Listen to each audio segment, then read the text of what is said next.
লিখেছিলাম ছাগলের আর মুতে দিয়েছে। কোথায় মুতে দিয়েছে ছাগলে? খাতাতে। ছাগলে খাতায় হাতে লেখা করেছিলি মুতে দিয়েছে?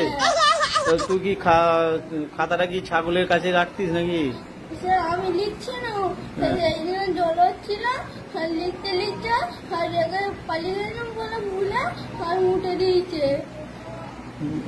পুরো মুতে দিয়ে খাতা নষ্ট হয়ে গেল? না তুই লিখিস নি? লিখেছি, সত্যি বলছি। ক পাতা লিখেছিলি? 20 পাতা করে। 20 পাতা লিখেছিলি, পুরোটাই ছাগলে মুতে নষ্ট করে দিল? কতটা মুতেছে রে ছাগলে? বড় ছাগল নাকি? রাম ছাগল? এমন অত পাতা লিখলি, তা ছাগলে এমন পেচ্ছাপ করলো মুদলো যে তোর সব পাতা ভিজে নষ্ট হয়ে গেল? ঠিক কথা, সত্যি কথা বলছি? তা তুই বা তা সেটা যে করেছিলি সেই খাতাটা রয়েছে, সেই ছাগলে যে মুতে দিয়েছিল? মা ফেলে দিয়েছে? কেন? মাকে জিজ্ঞেস করছি, মা ছিল করে না কয়, মা বলছে পুকুরে ফেলে দিচ্ছি। কেন জিজ্ঞাসা করি কেন ফেলে দিল?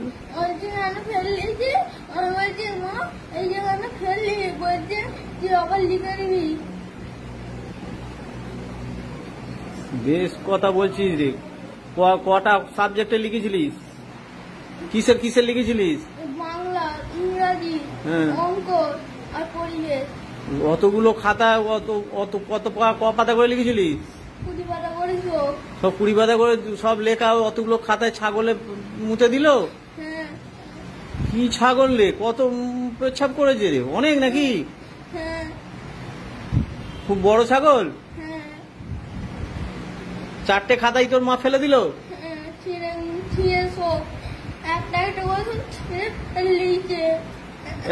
তুই তো এটা এবারে তোর কথাটা আমরা কি করে বিশ্বাস করবো বল? তুই যদি খাতাগুলো রেখে দিতিস, আমরা দেখলে বুঝতে পারতাম হ্যাঁ সত্যি ওই ছেলেটা লিখেছে, ছুটিতে লিখেছে।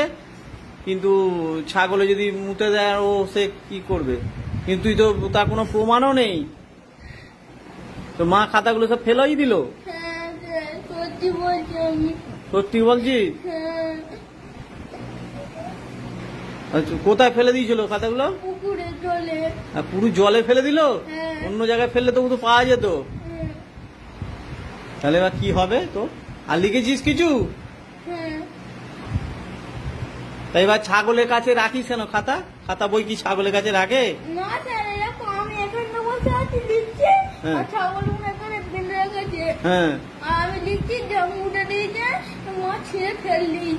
যা লিখছিস আর ছাগলে মুতে দিচ্ছে।